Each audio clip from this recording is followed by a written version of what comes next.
uma semana, as duas maiores cidades do Brasil quase pararam. São Paulo e Rio de Janeiro passaram por uma crise sem precedentes, assim como grande parte do planeta. O Globo News especial de hoje vai mostrar as mudanças na rotina das duas maiores cidades do Brasil. Como as pessoas estão criando novos hábitos e quais as dicas de especialistas de várias áreas para tornar esse período mais produtivo? Vamos falar também sobre as principais medidas adotadas pelo poder público para mitigar os riscos de contaminação pelo novo coronavírus no Rio de Janeiro e em São Paulo, e os cuidados que todos nós precisamos tomar no dia a dia.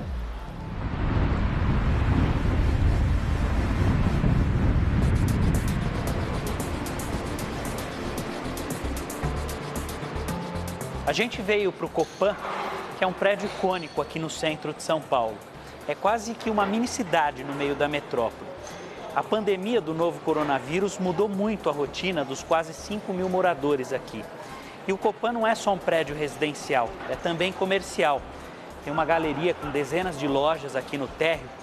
Em dias de pico, chega a ter quase 20 mil pessoas.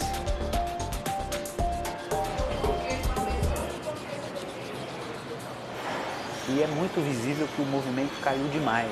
Esse café é um café tradicional, conhecido, e muita gente vem aqui logo de manhãzinha.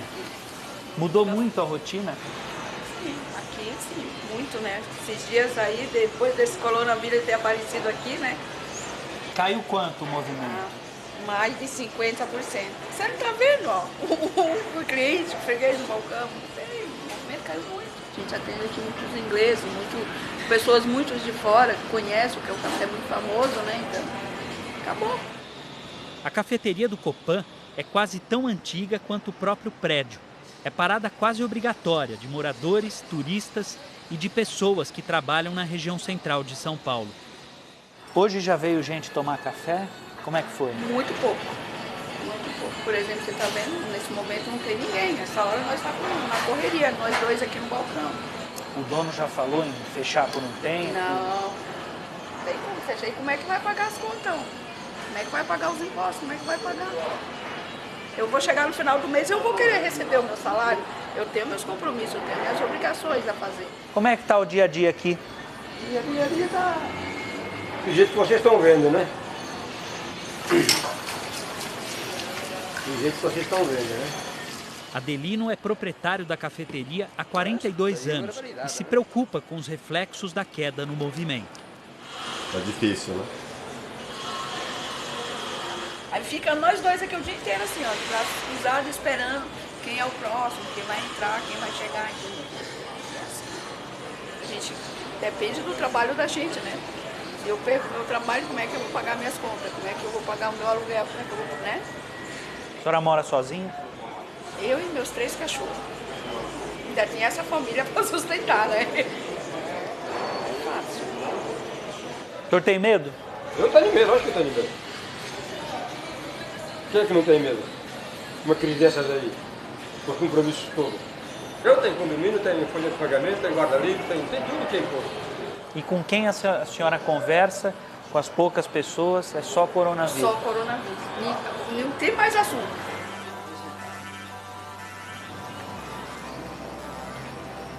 Bom dia. Bom dia, esse é Edi? Bom dia. É Gabriel da Globo News. É, tá bom. Tá. Vou subir. Obrigado. Posso usar esse álcool gel aqui? Vou usar à vontade. Bom trabalho aí, viu? Prevenção é tudo.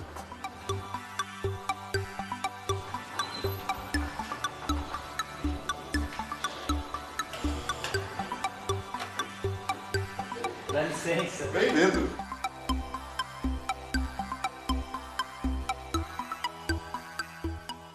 Edir, como é que mudou a rotina de vocês depois da pandemia? Eu comecei a trabalhar mais em casa, sair menos, aproveitando para fazer uma limpeza na casa, uma reorganização nos móveis, nos hobbies, etc. Né? Então, estamos mudando um monte de coisa aqui. Eu desci o elevador esses dias, encontrei com vizinhos. A gente sempre, eu e a vizinha, né? A gente troca beijinho, mas dessa vez a gente só cumprimentou de cotovelada, né? E ele, quando falava comigo, ele falava para baixo, para o chão, E quando eu falava, ele olhava para o chão. E quando nenhum dos dois falava, parecia que estava trancando a respiração. É estranha essa mudança de comportamento? Acho que sim, né? Porque a gente assusta, a gente tem medo, né? Não sabe quem vai te trazer um vírus de presente, né? Com a família em casa, cada um assume uma tarefa. Às vezes eu lavo a louça, coloco a mesa, preparo um suco, corto algumas coisas, mas aí mais a mão na massa é com eles dois. Mesmo em casa, os estudos não saem da rotina. Eu acordava às 5h30 da manhã para ir para a escola às 7 horas e acabava 12h50. Agora eu estou acordando às 8 e fico até 1 hora trancado no quarto estudando, vendo as fichas que os meus professores passam pelo site do colégio. As provas foram canceladas, mas agora eu estudo bastante porque os professores mandam a lição pelo blog da escola. Circulando pela galeria, percorrendo o Copan, como é que está a sensação do pessoal, o estado de espírito? Enfim, aquela cordialidade? Não circulei. Não sei dizer. Evitei. Tá, eu tô dentro da faixa de risco. Eu passei dos 60, disseram que esses caras têm mais chance. Ela tem chance de ser contagiada, mas tem menos chance de desenvolver a doença. Eu tenho chance de ser contagiado e mais chance de desenvolver a doença.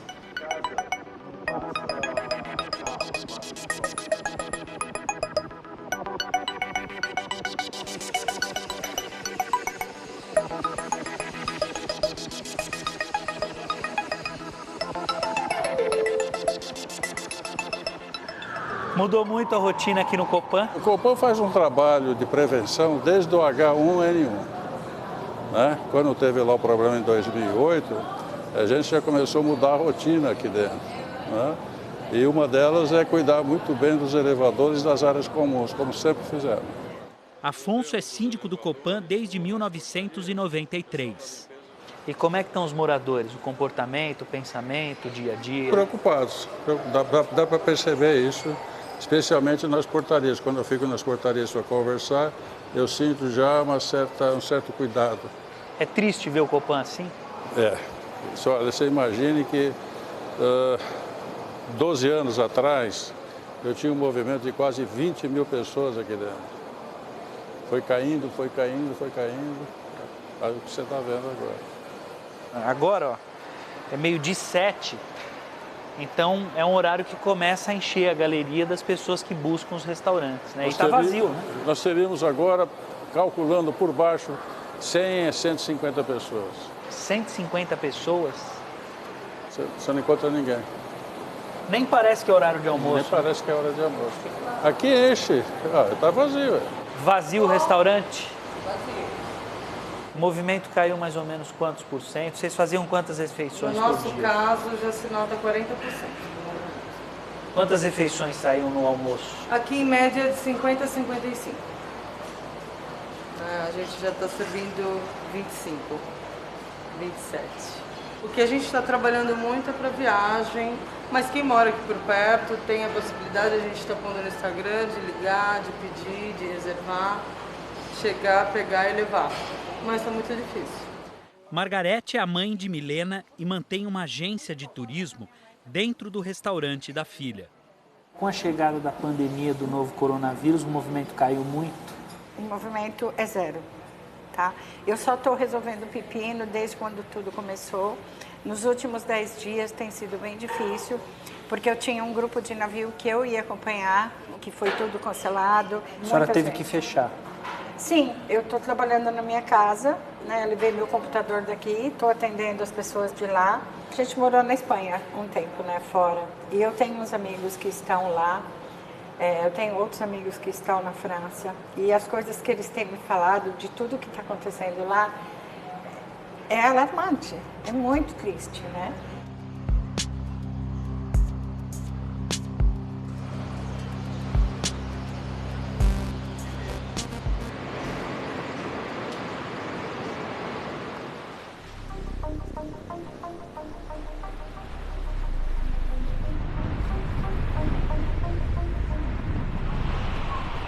A gente está saindo daqui para a gente fazer dar início à nossa operação de conscientização das pessoas para que elas fiquem dentro de casa para evitar o contágio do coronavírus.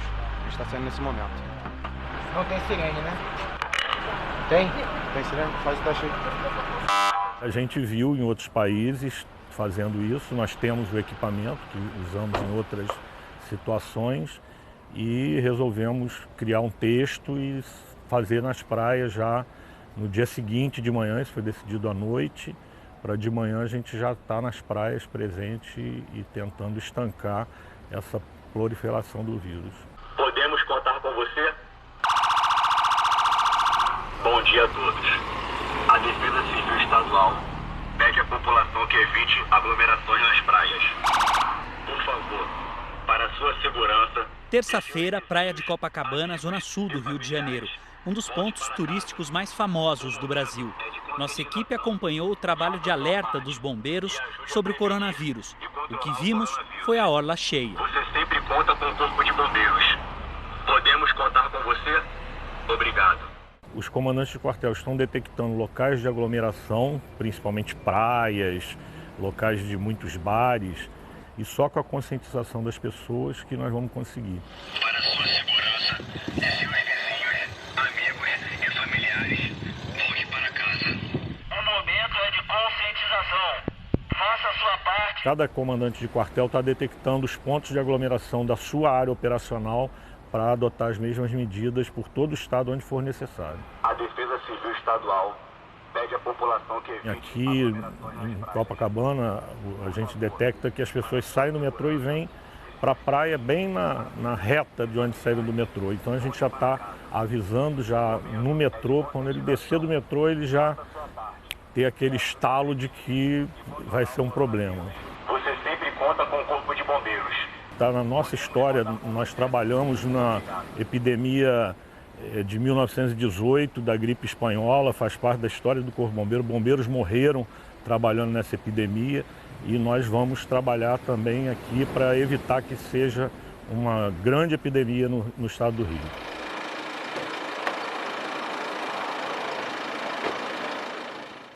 Na quinta-feira, voltamos a acompanhar a corporação em uma ronda noturna. A cidade já estava mais vazia, mas ainda tinha gente na rua. Estou com todas as precauções e com todos os cuidados, porque está perigoso. O senhor mora aqui por perto? Moro aqui em cima. E daí, daqui eu fui fazer umas comprinhas e estou me preparando para subir. A gente não sabe o que vai acontecer. A partir da manhã, não sei. E antes costumava ficar cheio aqui numa quinta-feira, por exemplo? Ficava. A gente vendia comida bastante, hoje não estamos vendendo quase nada. E você não tem medo de ficar aqui trabalhando, lidando? Tenho medo, né? Mas eu tenho que trabalhar, fazer o quê? A Defesa Civil Estadual pede à população que evite aglomerações. Por favor, para a sua segurança, seus vizinhos, amigos e familiares, volte para a sua casa. Imagine você entrar em um prédio antigo, em um bairro tradicional de São Paulo, com ar de bairro de cidade pequena. Os velhinhos, pelo menos, né? Eu moro num prédio que tem poucos moradores, metade deles é de velhinhos. Eu vejo que parte deles não estão acreditando, acho que é uma gripezinha. Aqui nesse edifício, na Vila Buarque, na região central de São Paulo, uma moradora, a Priscila, se disponibilizou a ajudar os idosos nesses tempos de coronavírus, para ir na farmácia, ir no mercado, comprar alguma coisa. Inclusive agora a gente vai tocar aqui na porta de um dos moradores para ver se ele precisa de ajuda. Oi, seu Romeu. Então, o senhor está precisando de alguma coisa? Precisa que vá fazer compras no mercado ou na farmácia? Romeu, de 77 anos, vive com o irmão gêmeo no quarto andar do prédio. Recentemente ele sofreu um infarto, ou seja, está duplamente no grupo de risco. Por que o senhor acha que é só mais uma gripe, o coronavírus? Não, eu acho mais assim, o povo sabe falar muito, tá? Entendeu? Eu acho o seguinte, que tem que se alimentar bem, comer bem, né? Comer bem. Você vê, eu com um infarto, um derrame, não me derrubou. O senhor sabe que eu moro no quinto andar e eu estou à disposição para ajudá-los, tá bom? Muito obrigado. Priscila é administradora da página da Vila Buarque numa rede social. Assim que os casos de Covid-19 começaram a se multiplicar, ela teve uma ideia: Nesse cartaz, nesse modelo, a gente tem 3 modelos. Nesse modelo a gente coloca qual é o nome do morador, o andar, o apartamento que ele fica e coloca o telefone. E aí a gente tem outros que tem outras linhas, então as outras pessoas que precisam, elas vão colocando o telefone delas também. Certo. E aqui a gente só tem 8 andares, né? São 8 apartamentos. E mais da metade, mais ou menos, formada por idosos. No segundo andar mora a Mariângela, de 67 anos, junto com a irmã, também idosa, e uma sobrinha. Mariângela é aposentada, mas ainda trabalha com comércio exterior. O patrão a orientou a trabalhar de casa. Mas quantos dias que a senhora não sai de casa? Desde ontem, mais ou menos. É só extrema necessidade de ir numa farmácia ou de ir no mercado, porque ainda não senti que não devo sair totalmente, entendeu? Acho que ir até o mercado, até a farmácia não vai criar problema para mim. Dona Mariângela mora no prédio há quase 30 anos e diz que conhece bem os vizinhos. Ela arrisca dizer porque eles não pedem ajuda. A pessoa idosa é um pouco resistente para aceitar as coisas, né?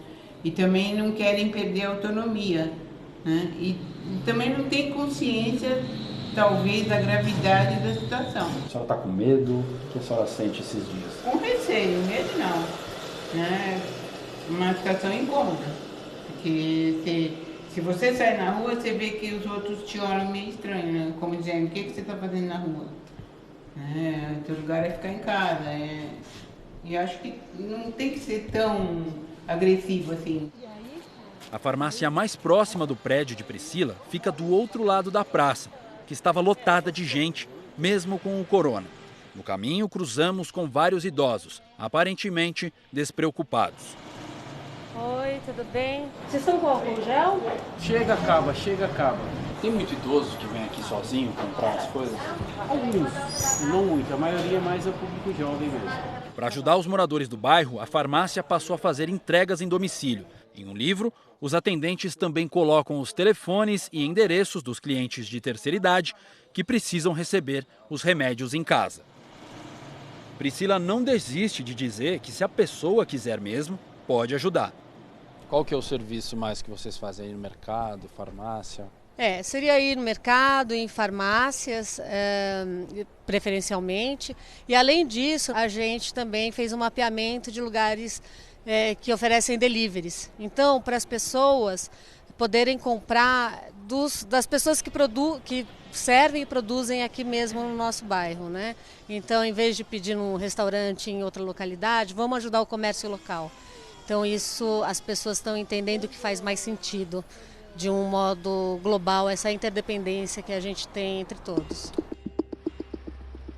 A crise causada pelo novo coronavírus já deixou metade dos alunos do planeta sem aulas, cerca de 850 milhões de pessoas.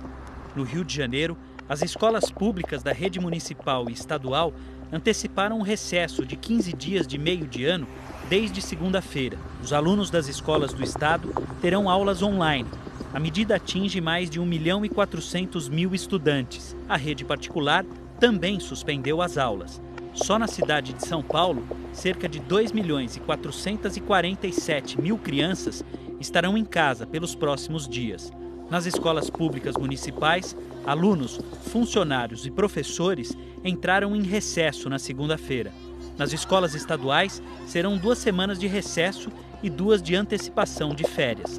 Nas particulares, as aulas estão sendo realizadas online.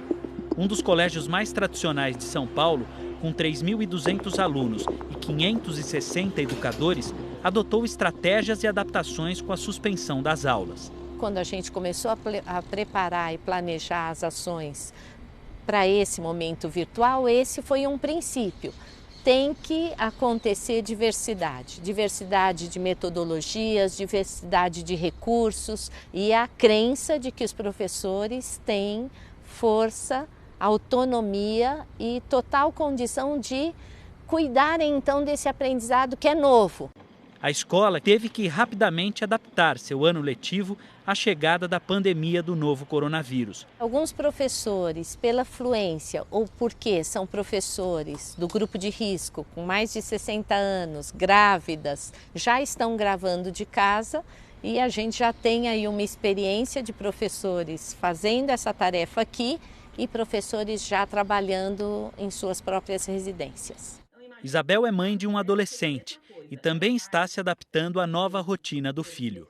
A ideia aqui em casa é que ele acorde cedo, entre no computador, faça os trabalhos que ele tem que fazer, né? Como um horário de faculdade, de escola mesmo, né? E que depois ele possa ter o horário livre dele. E aí é interessante porque eles acabam fazendo um trabalho meio em grupo, né? Acabam conversando, né? Eu acho que isso também é importante. Em outro colégio particular da cidade, os desafios são os alunos mais novos, de 5, 6 e 7 anos. Já passamos o tempo em que entendíamos que o conhecimento era um acúmulo de informações. A gente sabe que as crianças podem rebater determinadas ideias, refutar hipóteses, testar, experienciar. Então, de fato, nenhum ensino à distância, do nosso ponto de vista, poderia ficar no lugar daquilo que se faz todo dia na escola, daquilo que é cotidiano. E por isso o desafio tão maior das crianças, das turmas das crianças menores, proporem atividades que prescindam dessa interação. Já para os adolescentes, o mais difícil é decidir como vai ser a distribuição das atividades e das matérias ao longo da semana. A gente está se baseando no planejamento que a gente faria para o trabalho aqui na sala. Então, uma atividade que presencialmente se propõe a trabalhar em 2 aulas, vai ser vivida dessa forma também no online. Oi, Beatriz.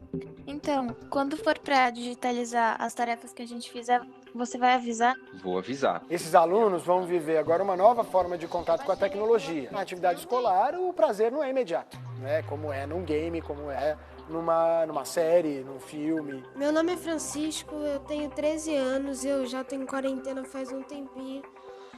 As minhas aulas acabaram, eu tive que buscar material porque a escola prometeu fazer aulas online e deu certo realmente. As pessoas fizeram os exercícios, fizeram o que fariam em uma aula normal. Foi bem legal, na verdade. No dia da entrega, eu estarei online no horário da sua aula para ajudar você caso você não consiga entregar.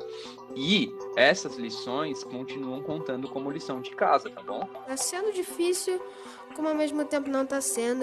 Às vezes tenho vontade sim de sair de casa, só que eu posso, só que eu acho melhor não sair. Daqui a pouco, a ciência caminha a passos largos para ajudar nesta fase da crise do coronavírus.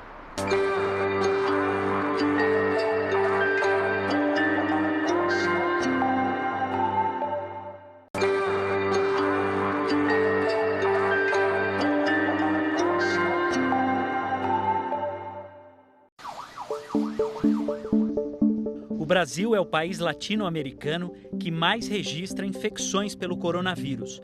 A contaminação passou rapidamente da transmissão local, quando você sabe de onde vem o vírus, para a comunitária ou sustentável. Agora, a transmissão do vírus é feita ao mesmo tempo por várias fontes não identificadas.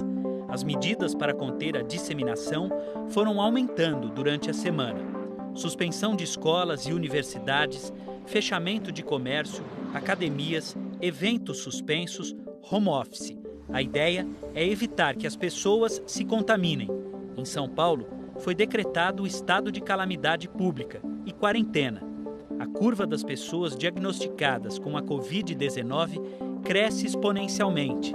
Quem está infectado e não é considerado grave, fica em isolamento. É pela internet e televisão que Pedro se comunica e se informa desde o dia 11 de março, quando recebeu o diagnóstico de coronavírus. Acho que esse clima um pouco, né, de impaciência, você ficar aqui nessa ansiedade, querer passar logo, acaba, acho que diminuindo, prejudicando um pouco a concentração. Recebi várias mensagens de pessoas que estão sofrendo mesmo, então acaba alternando também nos livros, mais vendo TV, vendo seriado, falando com as pessoas, com os amigos. O advogado mora em São Paulo e foi em um casamento na Bahia que contraiu o vírus. Depois de uns 2, 3 dias, avisaram os convidados que um convidado, que também é meu amigo, tinha sido diagnosticado com o coronavírus. E aí, por conta disso, a gente passou a prestar atenção, né, em eventuais sintomas. E aí eu estava com sintomas bem leves, né, eu estava com bem pouquinho de dor de garganta e eu senti bastante dor nas pernas. E aí eu fui, então, no hospital fazer o exame. E quando eu cheguei no hospital, eles viram que eu estava com uma febre bem baixinha também, 37,3. Pelos sintomas, pareceria mesmo que eu estava com coronavírus. Eu já fiz o exame logo na sequência e depois de 24 horas, mais ou menos, saiu o resultado. Depois que saiu o resultado, como é que mudou a tua vida? Na verdade, a vida já mudou antes do resultado. A partir do momento que a gente teve confirmação de que uma pessoa deu positivo, a recomendação é você ficar em quarentena. Fala, galera, estou aqui. O quarto de Pedro fica no terceiro andar da casa. Ele e a família tomam vários cuidados para que o vírus não se espalhe.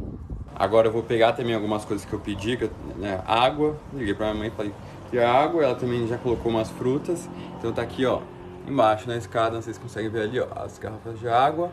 E ela também deixou um docinho para mim. Eles ficam me dando comida para eu ficar aqui bem nutrido e saudável. E então quando eu desço para pegar, eu sempre vou de máscara e coloco uma luva também. E tanto eu como alguém da minha família vão estar de máscara e com luva. E você faz a desinfecção também de tudo que você usa para passar para ele? Exatamente. Passo álcool, né, nos talheres, na bandeja mesmo. O álcool em gel aqui eu acho que o nosso maior aliado. Você conversa com seus parentes pela janela do quarto? Converso até. As pessoas dão risada, né, no meu Instagram, porque eu já postei umas fotos lá de como que funciona um pouco essa comunicação. Então tem até uma foto, né, da visão deles lá de baixo, eu na janelinha, e aí uma foto minha aqui vendo os meus pais.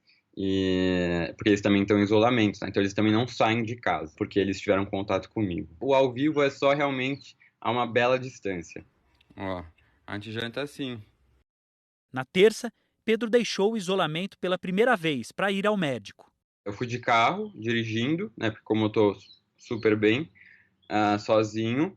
E quando eu cheguei lá, eu até avisei, assim, um manobrista que veio pegar o carro, eu falei: eu estou com coronavírus, você quer que eu pare o meu carro?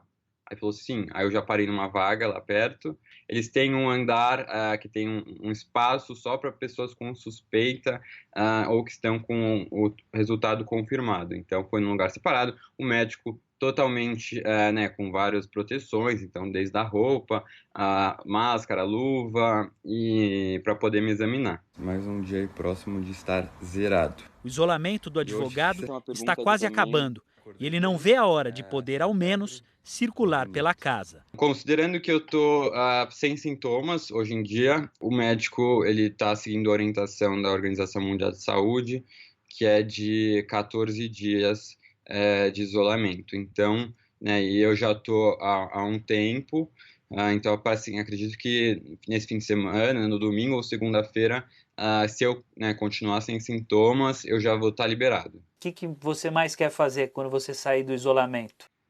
Não sei, eu acho que só de poder ter contato com alguém, assim, dar um abraço em alguém, e eu acho que andar pela casa sem precisar se preocupar no que eu estou encostando, no que eu não estou encostando, vai ser bom.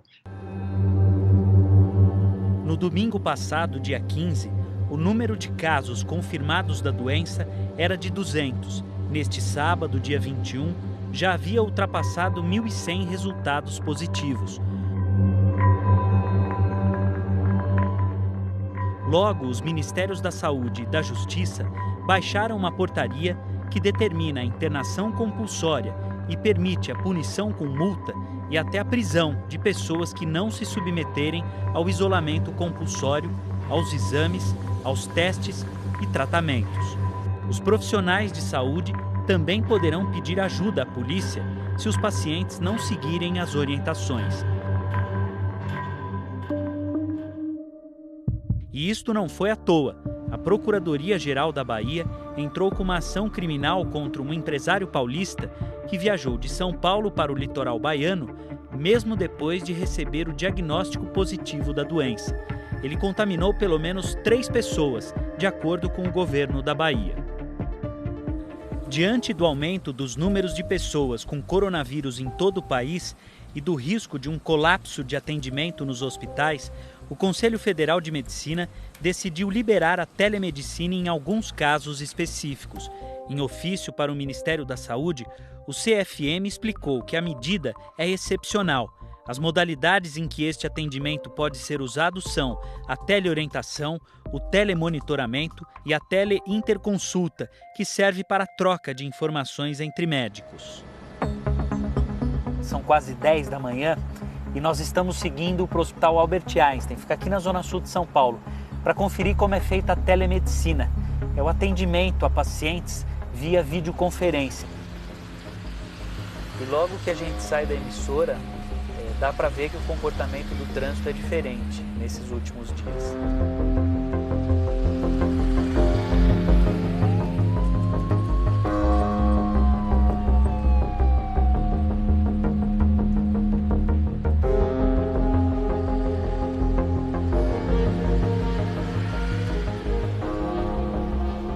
Dr. Sidney, o que é a telemedicina? Telemedicina é uma ferramenta virtual de um acesso, de uma relação entre um provedor de saúde e o seu paciente, e essa ferramenta ela pode se utilizar por diferentes formas de tecnologia, ou por vídeo, ou por voz, ou por contato virtual através de mensagens. São todas as formas que, pautadas em tecnologia, permitem um relacionamento médico-paciente ou enfermeiro-paciente. O Departamento de Telemedicina do hospital já funciona há 8 anos para consultas que são chamadas aqui de urgência leve, para diagnóstico ou monitoração de tratamento. O tempo médio de espera de uma teleconsulta era de 11 segundos. Com a crise da Covid-19, aumentou para 8 minutos. A gente está em uma das salas do Centro de Telemedicina do hospital. Antes da pandemia do novo coronavírus, eram em média 300 atendimentos por dia por videoconferência. Esse número é 7 vezes maior. Nós não temos agendamento, é um serviço de livre demanda. O paciente ele acessa através de um hot site ou através de um aplicativo. Ele passa por um processo de verificação se ele é elegível ao serviço ou não. Passando pelo processo de verificação, ele já cai para o médico e o médico chama na fila por ordem de espera, tá? No que a gente recebe o atendimento, a gente abre numa tela o prontuário eletrônico do paciente e numa outra tela a gente tem a interação visual com o paciente, interação de vídeo e de voz. E nós fazemos perguntas sobre os sintomas do paciente, o paciente conta pra gente o que está sentindo e a gente faz o exame físico à distância. Por exemplo, para os casos de coronavírus, eu consigo avaliar se o paciente está com falta de ar ou não, perguntando se ele tem falta de ar, mas também observando no discurso dele se ele consegue completar frases sem precisar interromper para puxar ar. Oi, Maura, tudo bem? Bom dia, doutor. Tudo bem? Eu sou o Dr. Eduardo Cordioli e eu estou te atendendo hoje aqui na telemedicina do Einstein. Me conta, por que você procurou a telemedicina?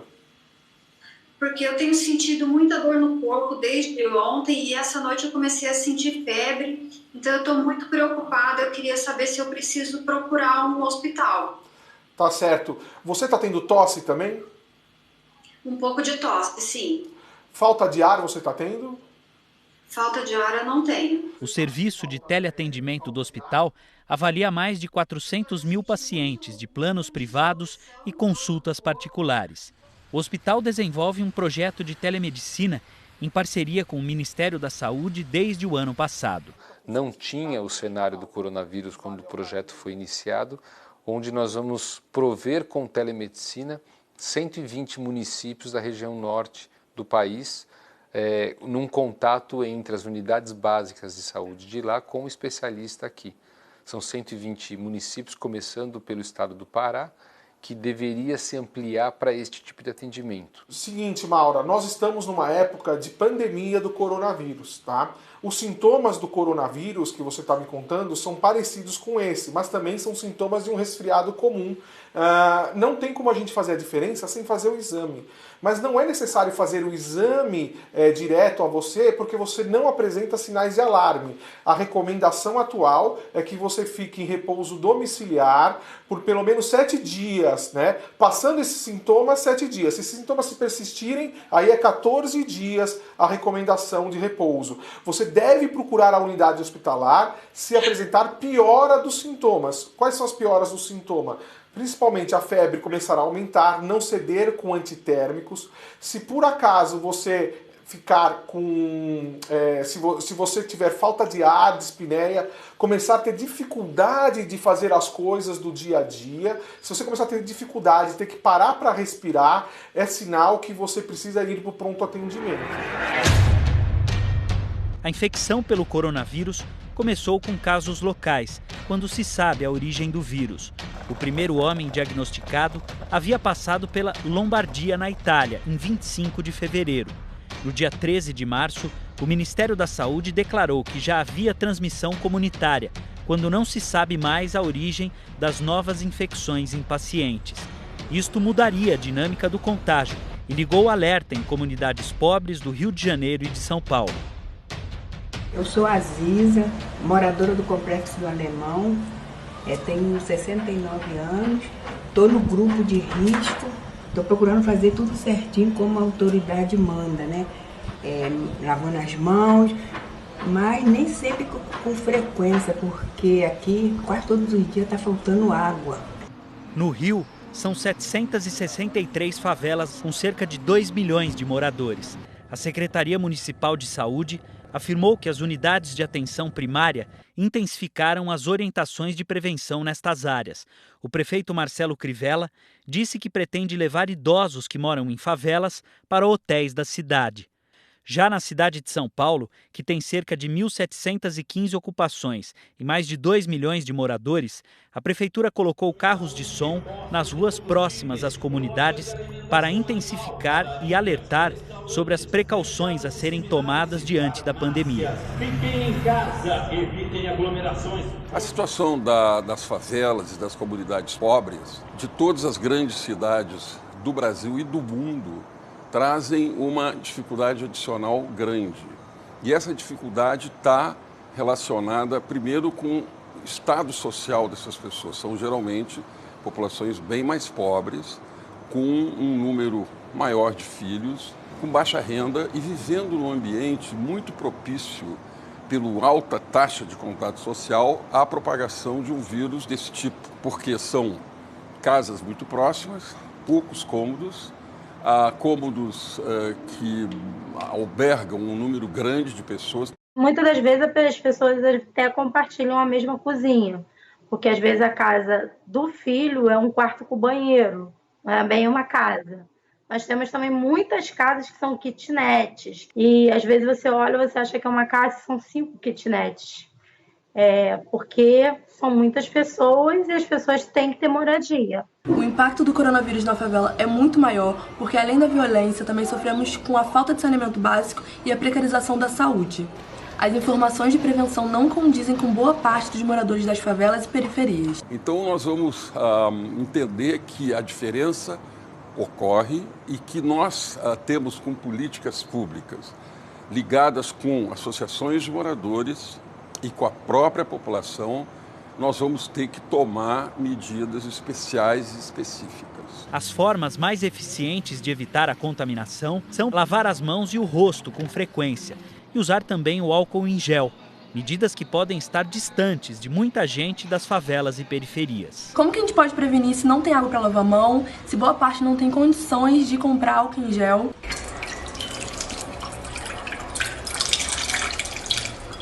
Nós temos que reforçar a ação dos órgãos públicos nesses lugares, nesses 3 elementos, né? Saneamento, ali a parte de esgoto, coleta do lixo e água. Fui ver se tinha água para tomar banho, e aí eu geralmente tomo de mangueira ou de balde.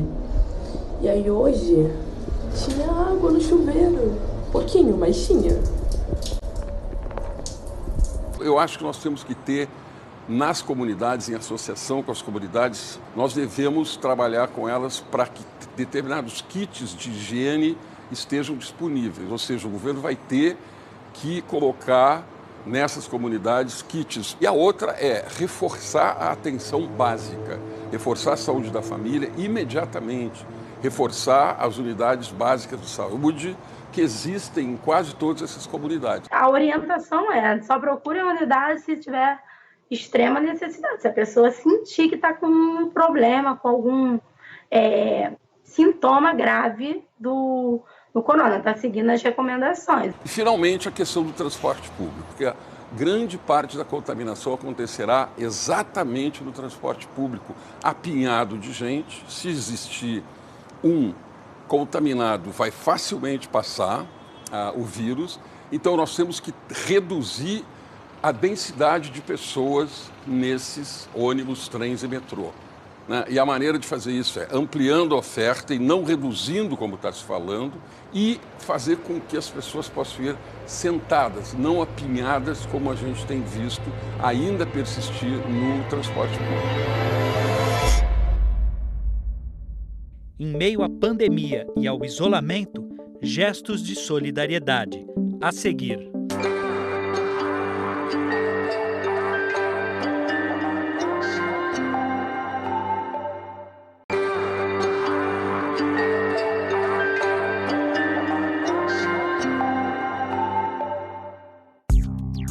O coronavírus vai mudar a história do mundo, do Brasil e de cada um de nós.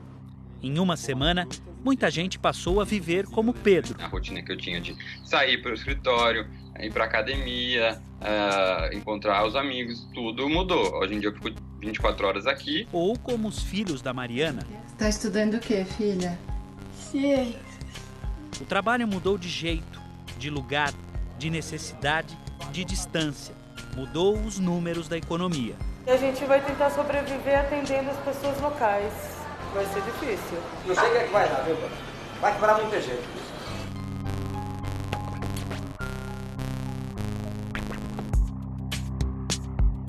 Em meio ao medo, à surpresa e à incerteza, surgiu no Brasil uma rede de solidariedade e empatia. E nesse momento, eu sinto que tem muita gente apavorada. O que a gente precisava? De pessoa que leva uma palavra amiga. Você não pode abraçar, mas você pode levar uma flor, que seja, fazer um bolo e levar um pedaço. Não tem rico, não tem pobre, não tem preto, não tem branco. Nós somos todos iguais perante esse momento. Sou médica anestesiologista, trabalho aqui no hospital universitário. A gente está num esquema louco de plantão e tentando aliviar o hospital de todos os outros casos para a gente poder se concentrar nos pacientes que vão chegar com o coronavírus e discutir a melhor forma de nos protegermos e proteger a população.